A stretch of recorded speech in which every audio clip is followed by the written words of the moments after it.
फिर गौरव भाई, हाँ जी भाई। कैसा फील हो रहा है बहुत संडे बढ़िया। राइड पे सिर्फ अकेले हम दोनों? अच्छा नहीं लग रहा। लौंडे ठंडे पड़ रहे हैं ठंड के साथ। लॉन्डो की हालत खराब होगी भाई, नशे में पड़े हैं सब। तो आप अपने बारे में बताओ कि आपका बैकग्राउंड क्या है, क्या करते हो, बाइक्स में कैसे आए?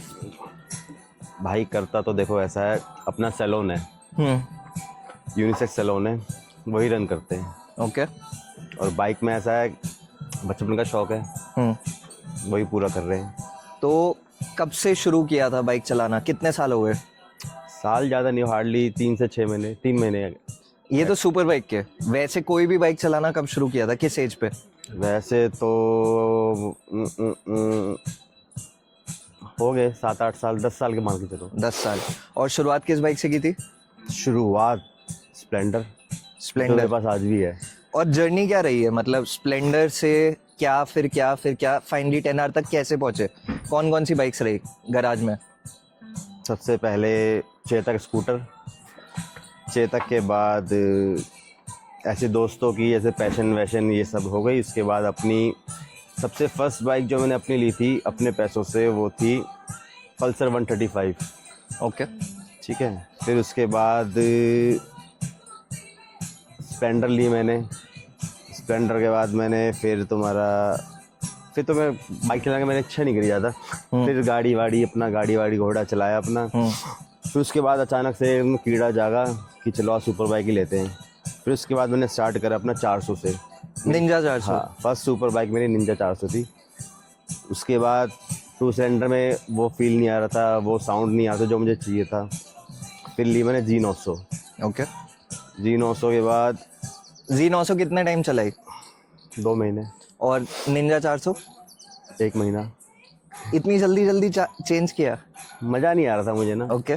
मुझे वो जैसे वो फील नहीं आ रहा, जैसे G900 में भी वो फील नहीं आ रहा था। मतलब एक तो नेकेड बाइक, हाँ।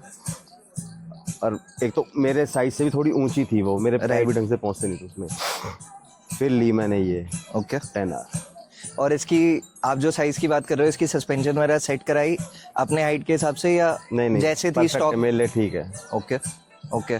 तो अभी तक की आपकी बाइकिंग जर्नी में ऐसी क्या चीज़ें हैं जो आपने प्रॉब्ली, वो जो आपने स्प्लेंडर और बजाज 135 जो भी थी, राइट, उसमें आपने ऐसा सीखा हो जो कि आप यहाँ अप्लाई कर रहे हो सुपर बाइक्स में, या सुपर बाइक से ऐसा कुछ सीखा हो जो आप सोचते हो दोनों कि का मेल ही नहीं है यार। नहीं, तो वही कुछ लर्निंग्स होंगी जो हर क्लास ऑफ बाइक में आपने सीखी हैं, and her class of bike में सीखने के बाद प्रॉब्ली आपको लगता हो कि यार सुपर बाइक से काश मेरे को ये चीज़ पहले आती जब मैं ये बाइकें चलाता था, या फिर उन बाइक से ऐसे सीखा हो कि यार इसके कारण आज मैं इसको बेटर हैंडल कर पा रहा हूँ।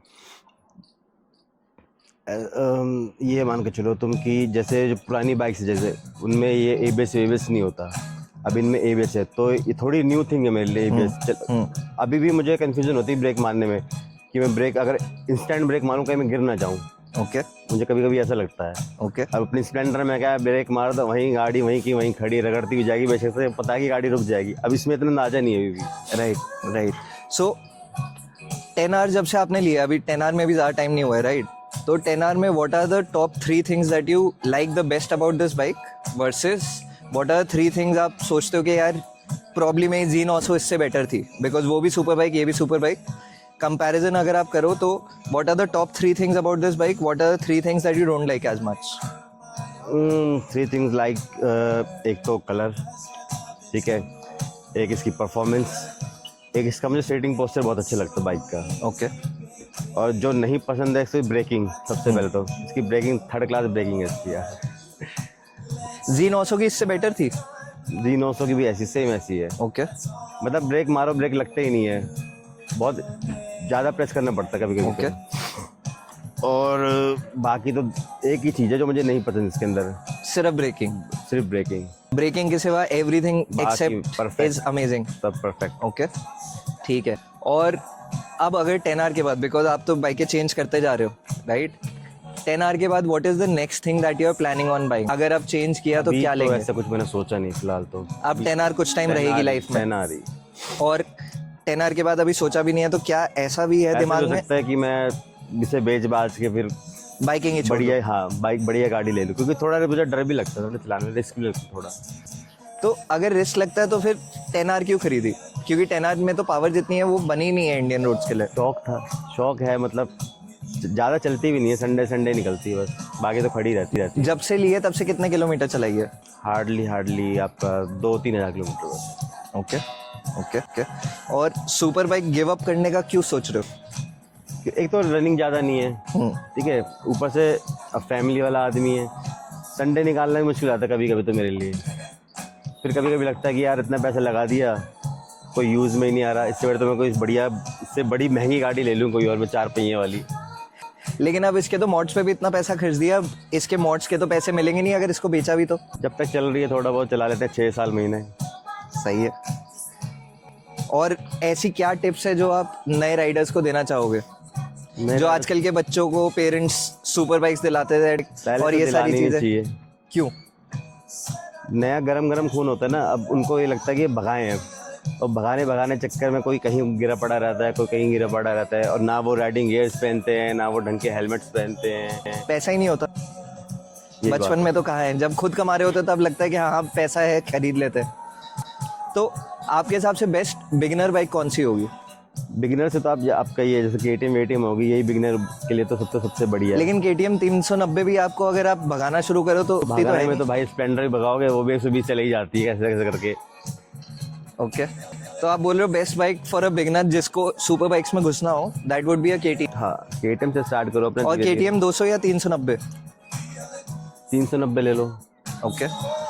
एंड क्या नाम है, अगर मुझे ऐसे अग्रेसिव पोजीशन वाली चाहिए हो, बिकॉज मेरे को सुपर बाइक्स में खरीदना है, घुसना है, एंड क्या नाम है, I want to get use to that posture and everything, what would be that super sport kind of 150cc 200cc 250cc that you would recommend?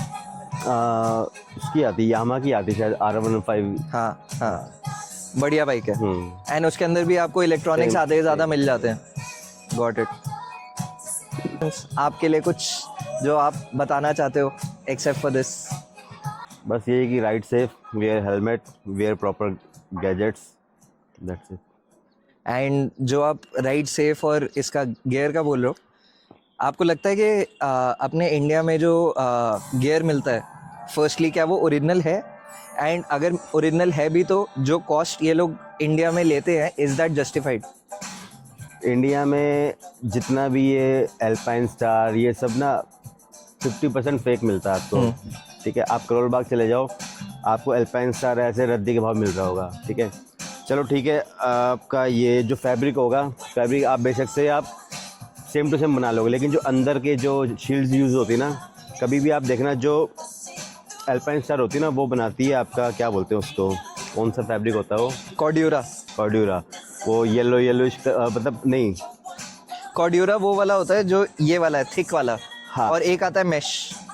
नहीं, उसकी बात नहीं कर रहा मैं, ये तो फैब्रिक हो गया। हाँ। फैब्रिक के अंदर जो प्रोटेक्शन यूज़ होती है, जो हम आर्मर्स, हाँ, आर्मर्स जो यूज़ होते हैं, जो ब्रांडेड आर्मर्स होते हैं ना, आप कभी भी देखना वो कैसे होते हैं, डॉटेड वाले। हाँ, आपको मैं दिखाऊंगा, परफोरेटेड टाइप के आते हैं। और जो ये लोकल यूज करते हैं ना, तुमने देखा वो जो थर्माकोल के होते हैं ना, करेक्ट, येलो आराम से फट भी जाते हैं। आराम से फट जाते हैं, तो फिर वेस्ट ऑफ मनी है मतलब। एंड जो कॉस्ट ये लोग व्हाटएवर फेक बेच रहे हो या कुछ बेच रहे हो, इज दैट वर्थ इट?